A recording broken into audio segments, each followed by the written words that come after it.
Revista Quebec Sierra Papá, Revista QSP, Revista de Rádio e Comunicações, no seu número 483, dos meses de agosto e setembro de 2025. Nós agora vamos para a página 26. Ora, na página 26, temos aqui uma parte que é Info Consumidor.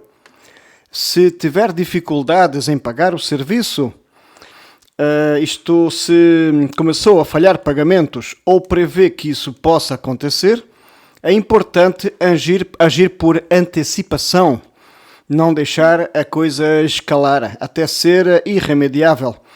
É preciso negociar com o operador para poder evitar consequências mais graves. Então temos aqui um gráficozinho, uma infografia em que é explicado que se houver dificuldades em pagar o serviço de comunicações, o que é que pode fazer para evitar consequências mais graves? Então, o primeiro que já falamos é não adiar o problema. Logo que sinta a primeira dificuldade em pagar, falta o dinheiro, contacte o operador para propor-lhe pagamento em prestações e a alteração do contrato para um plano mensal mais acessível, mesmo que isso tenha refidelização, que é uma coisa que começa a não ser tão usado, graças a finalmente estarmos a aplicar com anos de atraso aquilo que já se faz em grande parte da Europa. É os planos daquela revolucionária operadora que entrou agora, a Digi, que trouxe aquilo que já existia há muito tempo, em que nós não precisamos estar refidelizados se não conseguirmos pagar, é possível cortar o serviço ou diminuir para um plano mais básico ou com menos coisas, sem grande refidelização, ou refidelização zero, ou 3 meses no caso das modalidades mais caras da internet por cabo Digi de 10 gigabits.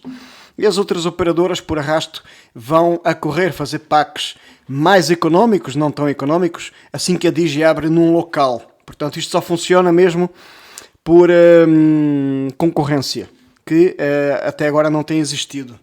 Tem havido uma, entre aspas, não, sem desfazer da Santíssima Trindade, mas tem havido uma Santíssima Trindade na terra das comunicações, aqui em Portugal, chamada Nós, Mel e Vodafone. Então, o ponto 2, ponto 1 é não adiar o problema, pagar em prestações, renegociar o contrato para algo mais barato, mesmo que refidelize. O ponto 2, é possível suspender temporariamente o contrato sem penalizações. Mas quais são as situações em que é possível dizer oi, para aí o contrato? Isso é possível quando uma pessoa perde o local onde são prestados os serviços, quando se muda de residência para o estrangeiro, quando se está ausente da residência devido a ou pena de prisão, ou uma incapacidade, ou uma doença prolongada, ou uma dependência de cuidados de terceiros. Também há uma situação em que é quando ficamos desempregados ou em situação de baixa médica. Nestas situações, não havendo o dinheirinho que chegue, até porque em baixa médica o salário não é por inteiro, e às vezes o dinheiro pode não chegar para sustento, medicamentos, rendas, outras coisas.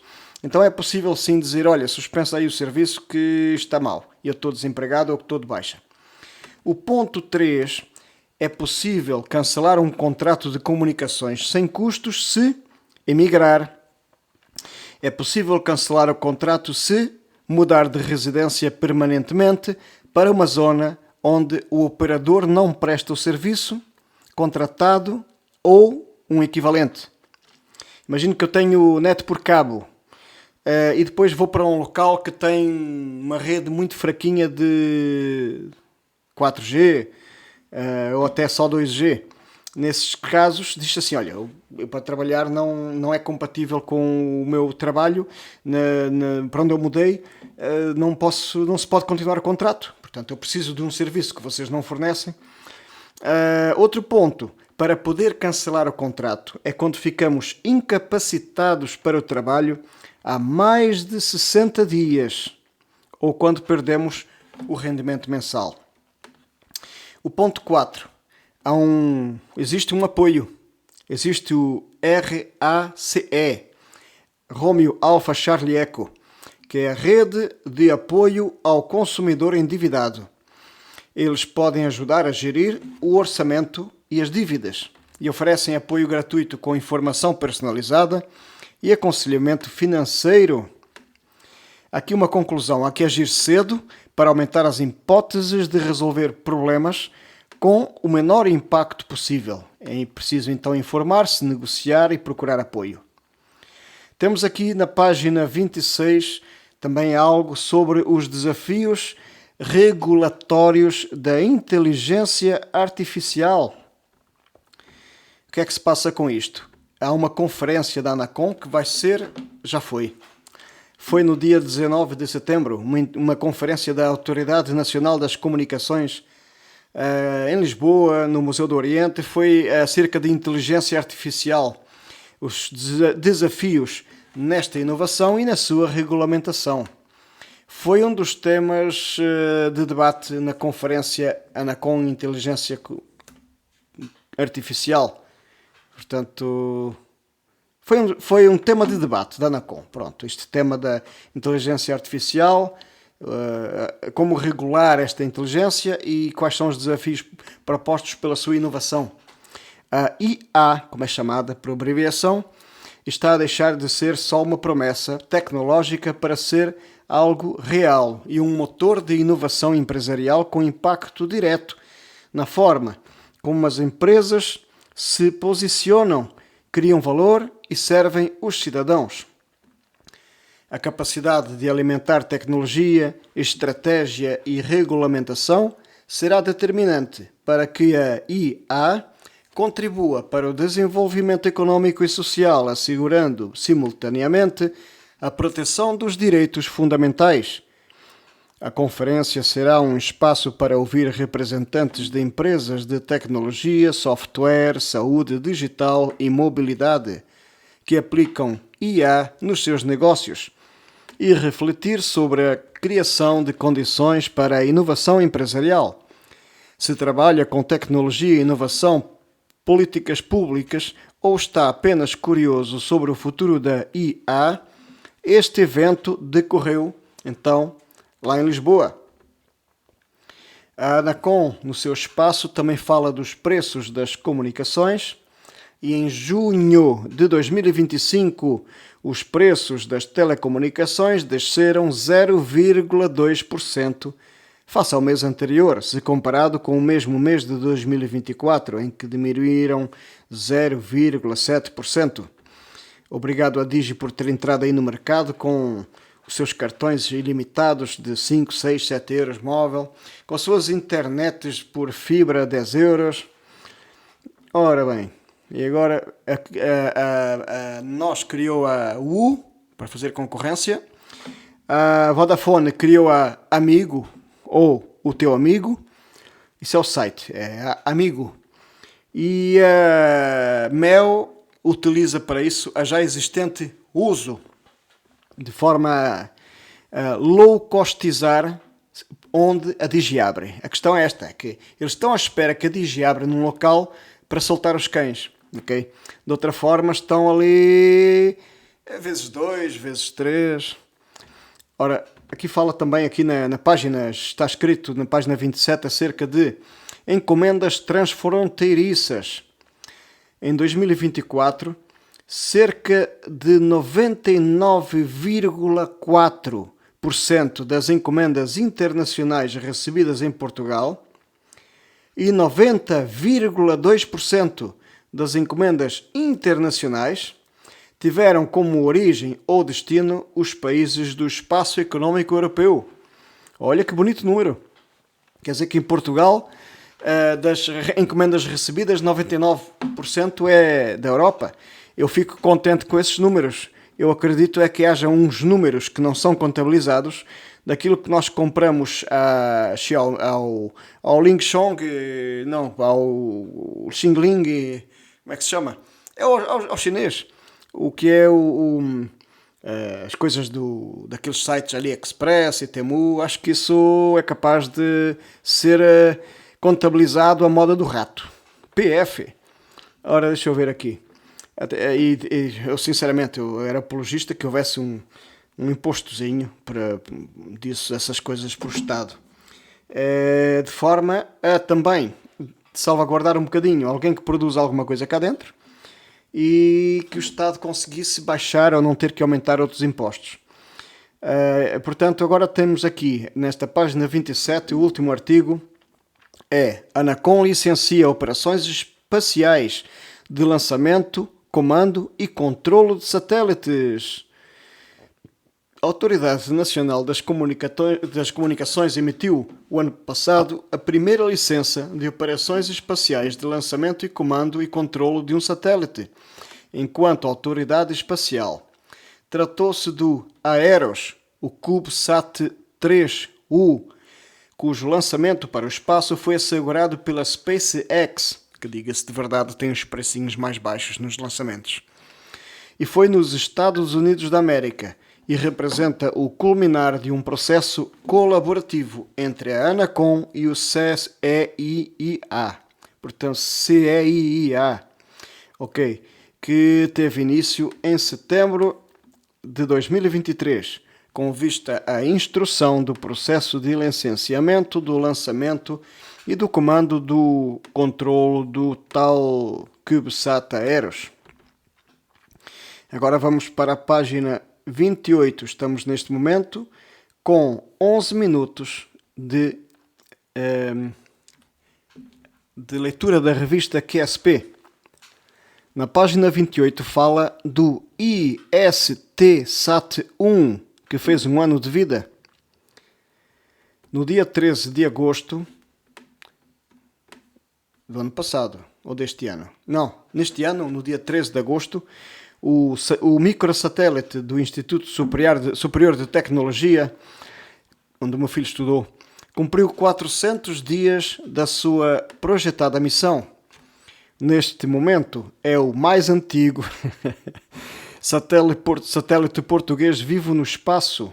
Nós chegamos lá sempre com atraso, não é verdade? Lançado a partir do foguetão Ariane 6, francês, este satélite... mas eu pensava que era através do outro. Através do outro já foi outro, pois foi, já era outro nome. Através da SpaceX. Este satélite lançado no Ariane 6 foi totalmente construído pelo Instituto Superior Técnico. Eu fiz confusão no artigo anterior. Então este já é outro. Este satélite está operativo, até agora, a 580 km acima da Terra e monitoriza mensagens enviadas pelos aviões, permitindo a sua detecção em zonas remotas e aferir a viabilidade do uso de nanosatélites na recepção de sinais sobre o estado das aeronaves, como velocidade, altitude e outras. Este IST-SAT-1 é o primeiro CubeSat realizado por estudantes. Será que isto bate certo com outro? Mas o satélite já é a nave, já é outra. Portanto, é o primeiro, este satélite IST-SAT é o primeiro realizado por estudantes e professores da Universidade de Lisboa, do Instituto Superior Técnico. Foi desenvolvido ao abrigo do programa da European Space Agency, a ESA, e o programa tem o título Fly Your Satellite. Ponha o seu satélite a voar. O satélite tinha sido projetado para ser lançado da ISS a 400 km de altura, mas foi lançado a 580. Isto comprometeu um pouco a margem de sinal recebido, embora é possível a descodificação do seu beacon de comunicações, que funciona a 1200 bits por segundo em modo AFZK. Diz-se que é 1200 baud em comunicação série. O DCW seria sempre assegurado, tendo igualmente a característica de emitir uma string de caracteres Beacon DCW longo, que dão indicações do funcionamento dos subsistemas. A frequência de descida de downlink é 145.875 para os colegas que queiram escutá-lo. O beacon da CW é VVV Charlie Tango 6 Índia Serra Tango 1. A versão longa é Vitor Vitor Vitor Charlie Tango 6 Índia Serra Tango 1 Neiad DHH. Fica a sugestão de visita do website do projeto http://istsat-one.tecnico.ulisboa.pt istsat-one.daemon. Está visível aqui no vídeo. Agora vamos à página 28. Na página 28 é falado aqui sobre radiodifusão de áudio digital. Nós estamos com 16 minutos, agora vai ser uma página, 2, 3, 4, 5, 6 páginas. Uau, 7, 8. Meu Deus. E pronto. Oi, espera aqui agora. Isto são muitas páginas. Isto é mesmo a encher o chouriço. Está aqui tudo e mais alguma coisa dito. Até tem tem aqui a parte até por satélites, digital por satélite. Isto tudo. Codec. Como é que começou isto do digital. O Musicam, o protocolo aí Musicam aí. Os princípios de descodificação aí existentes, que era o ASPEC, o ATAC, o Musicam, o SB, blá blá blá blá e tal, o MPEG áudio e tal. Então vamos a isso. O aparecimento do som digital sob a forma de disco compact, o CD Compact Disc, e o constante aumento do número de lares equipados com cadeias de alta fidelidade habituaram o ouvido humano a ser exigente em reação à restituição sonora. Mesmo o aparecimento dos discos microespiras, no final dos anos 40, permitiu, alguns anos mais tarde, o nascimento de uma rede de FM com um som de melhor qualidade do que o som disponível pela rede de AM nos rádios. Os suportes digitais atuais, o CD já em menor escala, e os mais recentes Delta Charlie Charlie e o DAT e o MD Minidisc só poderiam suscitar uma expectativa, mesmo um desejo de um processo de radiodifusão com melhor qualidade do que os existentes analógicos, o AM ou FM, via rádio. Esse processo tem um nome. Esta melhoria foi DAB, Digital Audio Broadcasting. E agora aqui alguns dados históricos, em que mostra aqui o digital da Philips e que no início até utilizava cassetes para isso, gravava o digital em cassetes, portanto era um princípio de redução do débito da informação chamado PASC. E há aqui alguns dados históricos que diz que há cerca de 50 anos as emissões de rádio na Europa começaram a ser feitas segundo um processo de modulação AM, modulação em amplitude, em rádio. E a banda passante, relativamente à faixa de áudio, limitava-se a 4,5 kHz, o que na recessão, após a passagem dos circuitos de HF e FI dos receptores, reduzia a 2,5 kHz e às vezes menos se o receptor fosse mais seletivo. Isto foi rapidamente ultrapassado pelo som de AM da televisão em França, que tinha 8 kHz no máximo. Às vezes até tinha mais. E aqui um gráfico que mostra... deixa eu ver, ainda não está na hora deste gráfico. Depois surgiu o FM, melhor, protegido contra os parasitas, com uma banda passante ainda mais extensa e com uma dinâmica acrescida para responder às exigências de um som melhor, com mais frequência, com mais largura de banda, com mais qualidade, com exigência criada pelo aparecimento, alguns anos mais tarde, dos discos microespiras. Isto foi no final dos anos 40 nos Estados Unidos e passado 10 anos na Europa. Portanto, nós vemos aqui uma figura, um som acompanhado, precedido ou seguido de um outro som a nível sonoro mais intenso. Não estou a ver bem o que é isto, mas pronto. Deixamos este gráfico e vamos continuar a nossa leitura. Aqui estávamos a falar quando apareceram aí as microespiras, que trouxe aí os discos microespiras, que já eram uma evolução para o digital. E dentro deste espírito, dos anos 40 e 50, apareceu o disco microgravado estereofônico. E foi muito rapidamente seguido pelo aparecimento do FM estéreo.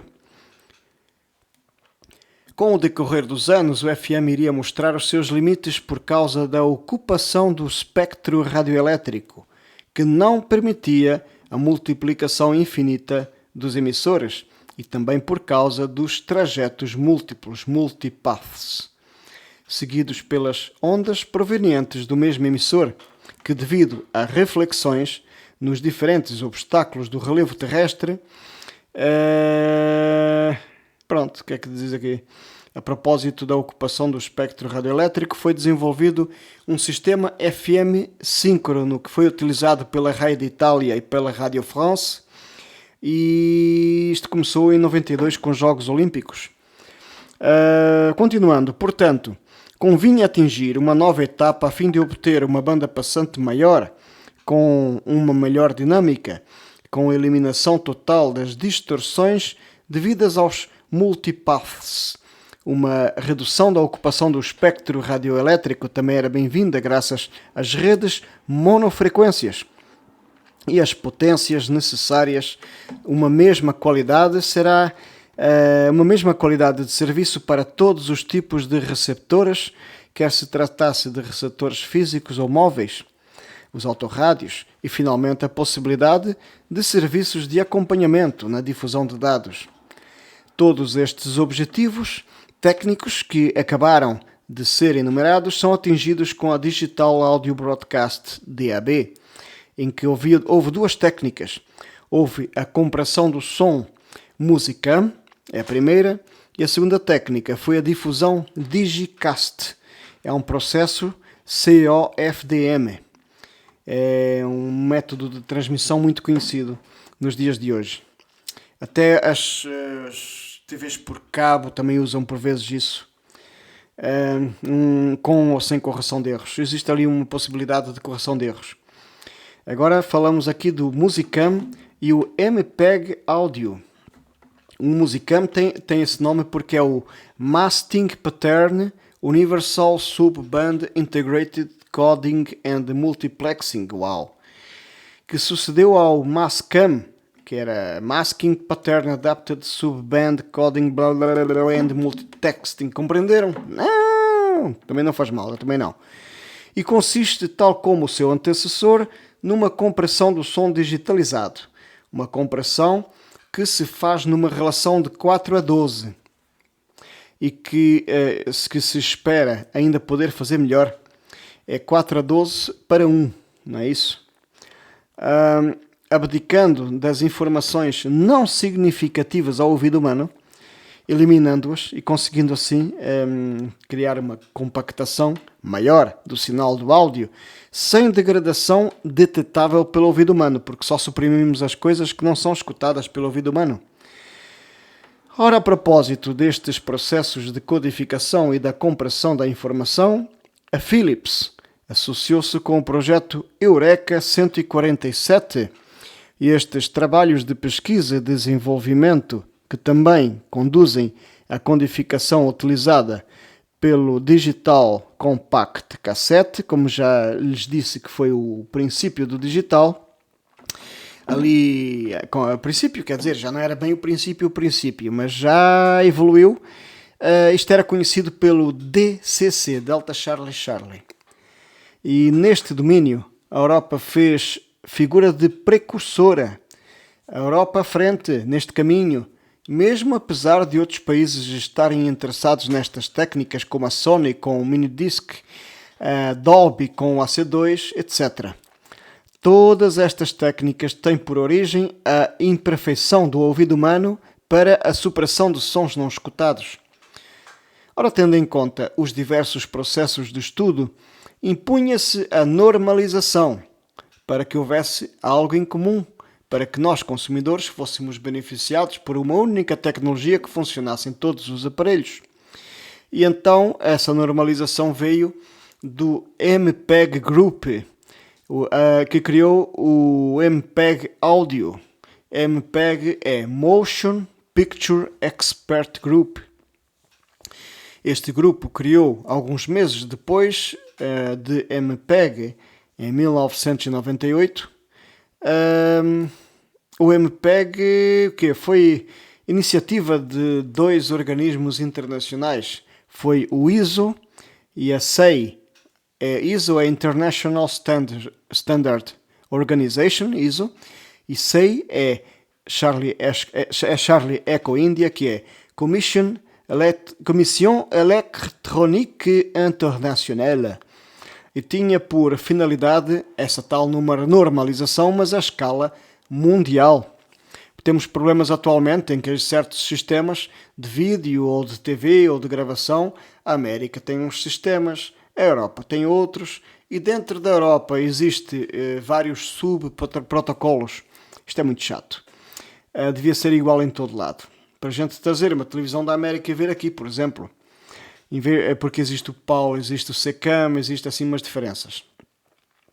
E então, nessa normalização à escala mundial das imagens animadas sob a forma digital para assegurar armazenamento e recuperação de dados na transmissão ou na reprodução, reduzindo o débito de informação necessário a essas operações, mas conservando uma qualidade de imagem satisfatória.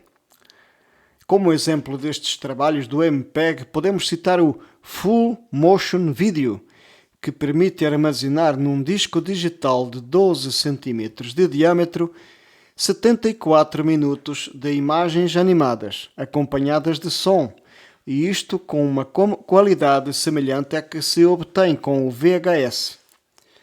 Tal foi possível graças a uma compressão da informação de vídeo que ultrapassou o fator de 100 para 1, mas mais modesta para o som. Mas isto é um máximo. A explicação para este facto deve-se a que quanto a uma sequência de vídeo, é a mudança entre duas imagens sucessivas que é gravada. E se essa mudança for fraca, então a compressão é elevada e o tamanho reduzido. Porém, no caso do som, por causa da renovação contínua de mensagem sonora, a informação muda de modo constante. Então, não é mais possível criar uma cópia do anterior, em termos de locais de pouco movimento. Aqui existe sempre o som. E então, neste caso, toma-se como base as imperfeições do ouvido humano, que não capta certos sons, que são então esses suprimidos. Psicoacústica. O estudo da psicoacústica permitiu então comprimir o áudio mais. Mas tal não impede que, com o Foxtrot Mike Victor, o FMV, o débito da informação global, imagem mais som, não ultrapasse o 1,5 megabits por segundo. É o 1,5... Pois, está bem. No que se refere ao MPEG áudio, então vamos a ver as taxas do vídeo, mas quanto ao áudio, o que é que se passa aqui? Esquecemos as taxas. No que refere ao MPEG áudio, os primeiros sistemas propostos pelos meios... Espera aí, como é que é? Agora embrulharam-se-me os olhos aqui. No que se refere ao MPEG áudio, os primeiros sistemas propostos, pelo menos os que podiam ser considerados como concluídos para o mercado, portanto operacionais, era o Musicam e o ASPEC. O ASPEC é Advanced Spectral Entropy Codec. Estes foram objeto de uma análise profunda constituída por escutas comparativas tendo como parâmetro o débito da informação em julho de 1990. Já lá vão uns aninhos. Esta série de testes foi conduzida pela Swedish National Radio Company. Então havia vários princípios de codificação, que era o ASPEC, o Musicam, o ATTAC e o SB/ADAPCM. ADPCM, aliás. Então eram grupos de trabalho de volta dos codecs. Então no ASPEC havia AT&T e a Fraunhofer Institute e a France Telecom. No Musicam havia a IRT da RFA, República Federal da Alemanha, havia Philips, havia CCETT da França e havia Matsushita do Japão. No estudo do protocolo ATTAC era tudo japonês, a Fujitsu, a JVC, a NEC e a Sony. E no estudo do protocolo de codificação SB/ADPCM havia a BTRL, Bravo Tango Romeo Lima da Grã-Bretanha, e a NTT do Japão. E então aqui tem uma explicação em letras pequeninas, que eu acho que eu não vou alongar nisto, senão nunca mais saímos aqui deste artigo. Nós estamos neste momento com 31 minutos e então é só acabar aqui um tópicozinho aqui. Então se calhar deixamos o restante para seguir, para depois. Já estamos com 31 minutos, exato.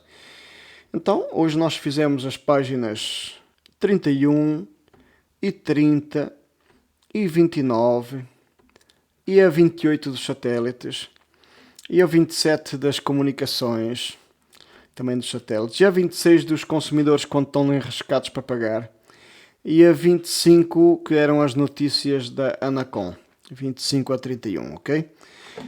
Hoje isto foi lido, hoje, no dia 6 de outubro de 2025.